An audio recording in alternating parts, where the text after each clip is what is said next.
Good morning, Chester County. This is Bipin Chandriyani, realtor with Coldwell Banker Preferred in Exton and host of weekly show Small Biz Spotlight. Today we have episode 2 of the virtual home buyer workshop, and we have with us Tom Bartholetti, founder of Inspection Services Group.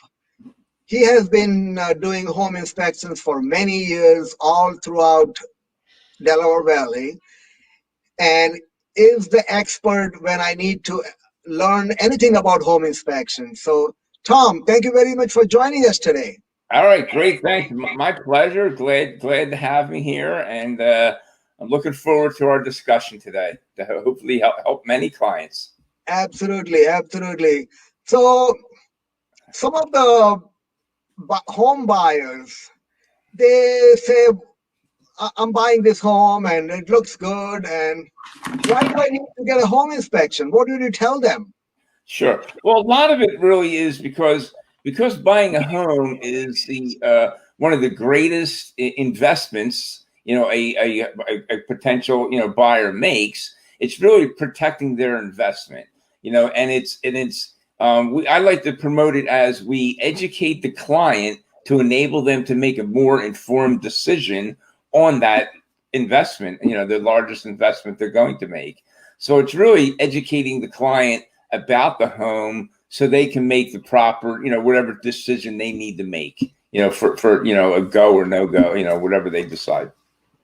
The house may look good from outside and inside, but you never know if all the systems are working, if there are any other issues that an inexperienced eyes cannot see. Now you are walking in and out of the homes every day. You can tell from a telltale sign that, hey, there was a leak here, or there is something that you need to keep an eye on. So that's where your expertise come in. Yeah, absolutely. So really, what's really how we start is, the overall, the system is made up of 7 key systems. The exteriors, the roofing, the heating and ventilation, plumbing systems, electrical systems, interiors, and structural. And structural is really the key one because, as it's always said, is if you have a solid, good foundation, the rest of the house is typically pretty solid. And that is a true statement. So structural items, they can be hidden. And that's a really huge aspect of a home, to make sure everything is structurally sound and make sure there's, things not going on that the homeowners or anybody else can't see. So we really get in there and get up into attic spaces and crawl spaces and into basements and really focus a lot on the structural components as far as, from that perspective goes, and then as well as all the other items. And then once we get beyond that, there's actually well over 420 elements that are incorporated into those 7 key components, which I mentioned. So it's really an overall assessment of the key components and elements of a house to really, determine to help, like I said, educate the client to make a more informed decision. Now, you mentioned about structural issues. Yes. It could be some cracks. It could be some foundation issues, leaks in the basement, or such small things that you have a way of identifying and informing the buyers whether this is something that can be fixed. And or some homes may look very good, but due to home inspection, it may be in the best interest of the home buyer to just walk away from it. Well, we don't really we don't promote that in either way. We just let them and give them the information and have them make that decision, because we don't know the value of the property. We don't know how much people are paying. We don't know the value of the property if it's completely fixed up for a certain neighborhood. So we really stay away from that and kind of keep an open mind and just provide what we see and what we find. But you brought up some structural elements, and there's typical structural cracks that occur on almost every foundation. So you really have to focus and make sure that they're typical settlement cracks or just typical types of movement. And one way to really tell is making sure if they're just, you know, smooth cracks and they're less than an eighth of an inch or an eighth of an inch, that's typical settlement. It occurs with every type of foundation. But if there's any kind of offset, or if the crack is much wider at the top than it is at the bottom, or even if they're horizontal cracking, that's where you could get into some more serious issues potentially. And just making sure there's the foundation, the support posts, the support beams, and everything are properly, you know, set on the proper footers to make sure everything's structurally sound from that perspective. So it is a key element. You know, the structures is a big issue, as well as now that we talked a lot about the basement and footer foundation, but even the structural foundation in the attic space is critical as well. Just making sure that everything is stable and nothing's moving or shifting in the attic space is just as important, because that could potentially affect things. So a lot of focus is spent on the structural components of the home. You know, we start with the structural and we end with the structural. You know, we typically start with the foundation components and we end with the attic components, you know, it's from a structural perspective. Right. And then, you know, the other things that you mentioned, roof and electrical and plumbing and, you know, some other systems.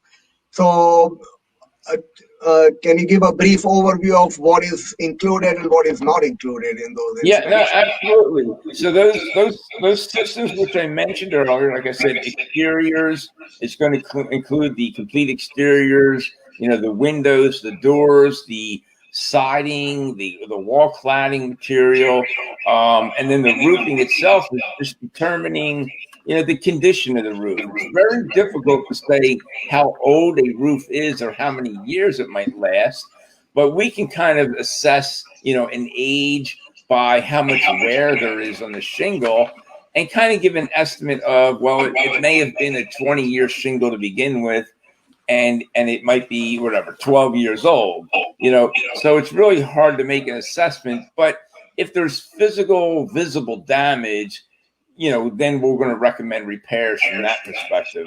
You know, so a lot of other components.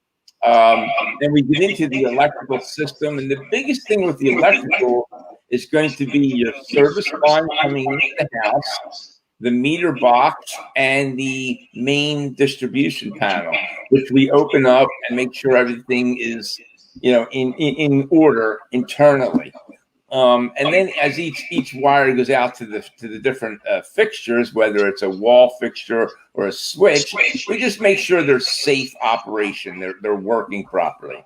From a plumbing perspective, again, the key component or the key element is your service line coming into the house, making sure that is structurally sound and making sure it's, you know, in good working order. Even the shutoff valves, because the shutoff valves, you need to know in case of an emergency, or if you need to perform any kind of service, you need to be able to operate the shutoff valves. And then from that point on, just make sure there's no leaks or excessive corrosion occurring on the joints and so on. But we also get into testing the heating system and turn it on, make sure it operates on heat and air conditioning mode if there's an air conditioner equipped with it. As well as, you know, visually inspecting the water heater components too. And then every water fixture is tested throughout the inspection too. Toilets, sinks, you know, turn on the dishwasher, make sure everything functions and operates. Yeah, that's great. And then, so that is about the appliances and heating, cooling, electrical, plumbing. Now, stucco is a major, issue for a lot of home buyers because they have heard horror stories about it. How do you kind of reassure them? Yeah, well, stucco is a key issue. And as part of a typical home inspection, we would really only identify that the stucco is on, and we recommend a full stucco evaluation.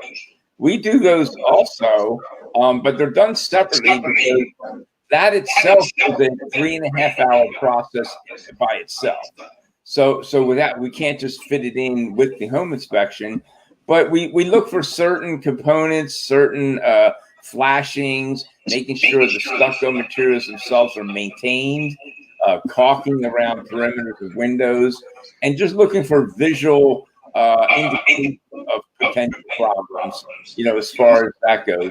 But from a home inspection perspective, we just recommend doing stucco inspection if the house has a standard traditional stucco or synthetic stucco. Right. And then some homes would have septic system, some have water wells, and then some other additional inspection items could be radon and termite. Yes. Yeah, and we do every type of those inspections. Our typical inspection for clients includes a home termite and radon. And we set the radon monitor up typically 2 days ahead of time, so we have our results on the day of the inspection. And then if the house also has a septic system, like you mentioned, we always recommend having that inspected by a professional septic inspector. We work with a couple that we could coordinate and do it as part of our packages. But even if it has public waste system, we recommend doing a sewer scope, which is they actually send a scope down the sewer line from the house to the street connection, because that component is, with it being buried underground, especially with older houses and older developments, could be some type of a cast iron or terracotta line that could be potentially be damaged under the soil. From trees or just from age, wear and tear, that we send the scope down the line, and it actually will determine the condition of the line, because the homeowner is responsible for that sewer line from the house to the street connection, and it could be extremely costly if they find out that later on down the road that there's something wrong with it. It could be $10,000-$15,000 type repair. So we always recommend doing the sewer scope or the septic inspection, depending on if it has public waste or if there's a septic system on site. Right. And then many first-time home buyers, or just many new construction home buyers, they think that why do I need to inspect the house? It is built by a reputable builder, and I don't need to worry about it. But I tell all my clients that even new construction homes should be inspected independently, because the report that you will get can save you headaches and money in the long run. Yes, yeah, absolutely. And we do a phased approach for a new construction, where ideally you'd like to have the inspector come in before the drywall's finished, so the inspection can be done on the framing structure to make sure everything is framed properly and all the rough mechanicals are done properly. And then you can do another phase inspection where you verify and inspect to make sure everything's insulated properly, because once the drywall's up and the finished product's on, you can't see any of that from an inspection standpoint without taking walls down or opening up something.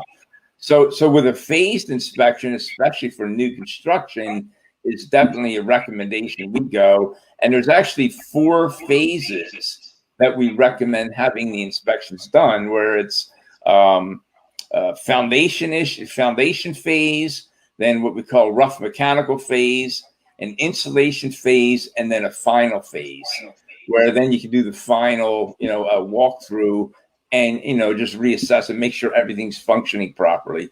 But absolutely, even new construction, there are identified problems that could be underlying that, if not identified as part of that phase construction, could come to problems down the road or in the future. Now, if the home buyer, a prospective home buyer, gets the inspection done, and then for whatever reason they feel that they are not going to go ahead with the purchase. In Sure. that case, what are their options? Like, do you offer some kind of a warranty or guarantee, or provide some kind of credit if they have to get if you are called in for inspection of a next home that they intend to buy? Yeah, well, we do. We offer them. We offer a discount that if they get the second inspection done through us as well. I believe it's a $75 discount we take off the price to do their second property if they decide to not go with the first property. And that decision is really, and that's like I said, we provide the information for them to make that decision. And hopefully they take that information and it was valuable to them to make that decision as to why they didn't buy it or for whatever reason. But we do offer a discount for any inspections, after that.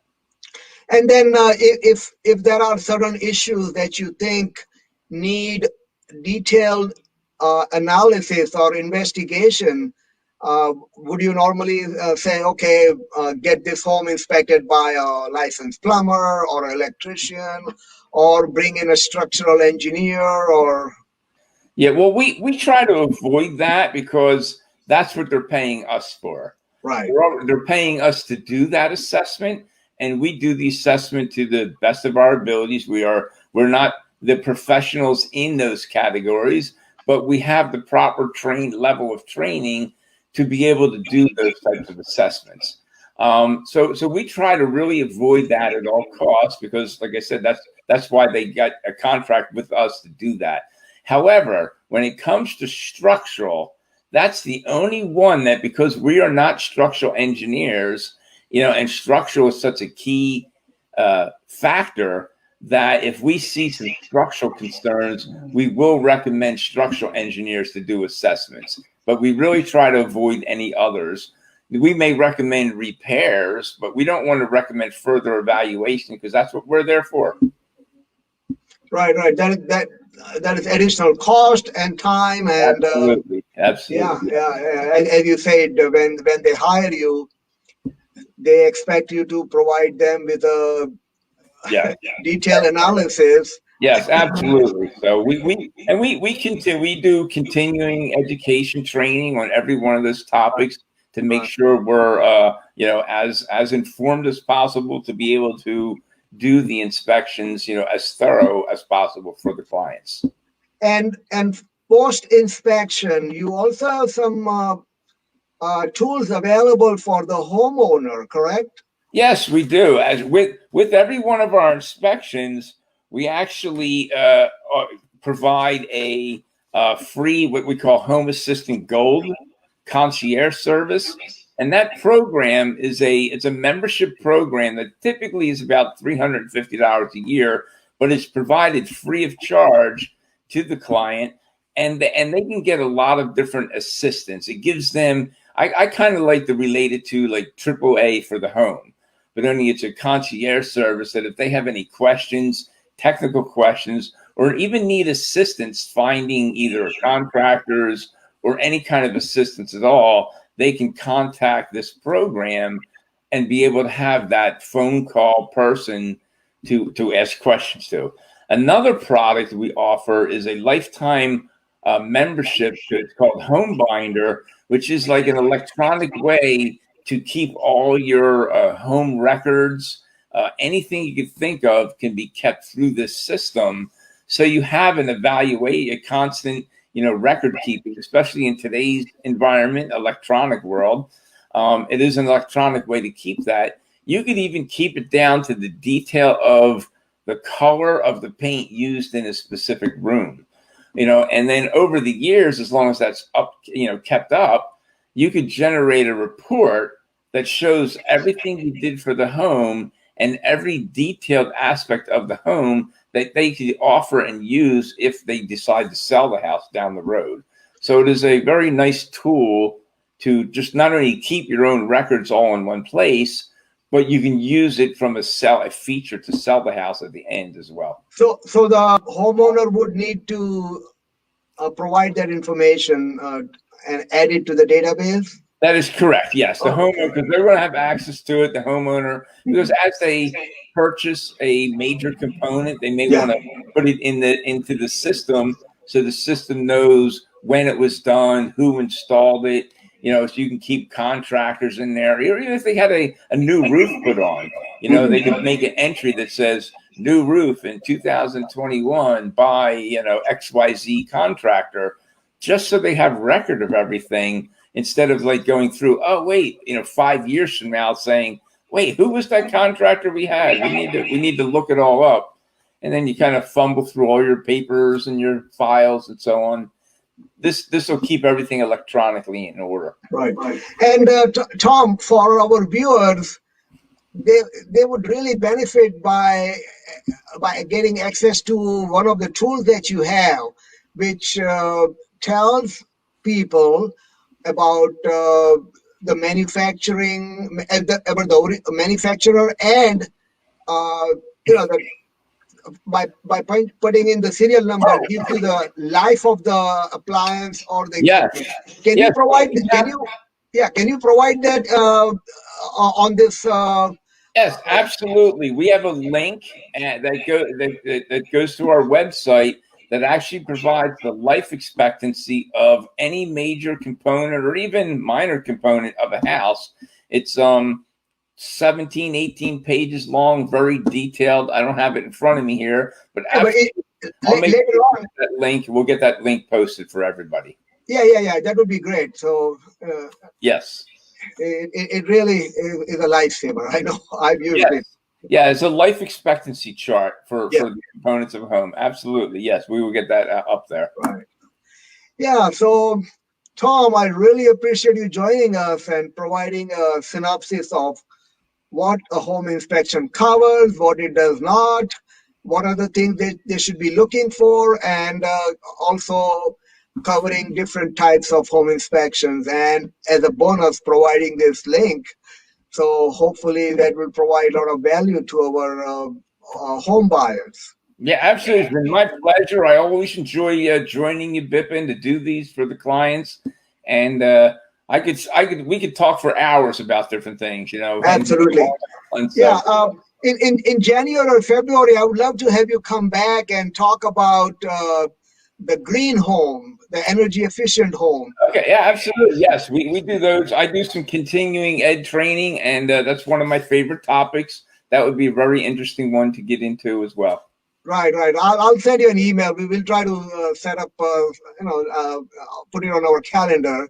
Yes. Because every time you bring your wealth of knowledge, and that does help our homeowners and would-be home buyers. Yep. No, absolutely. I appreciate it and be glad to do it anytime for you, with you, and for everybody out there.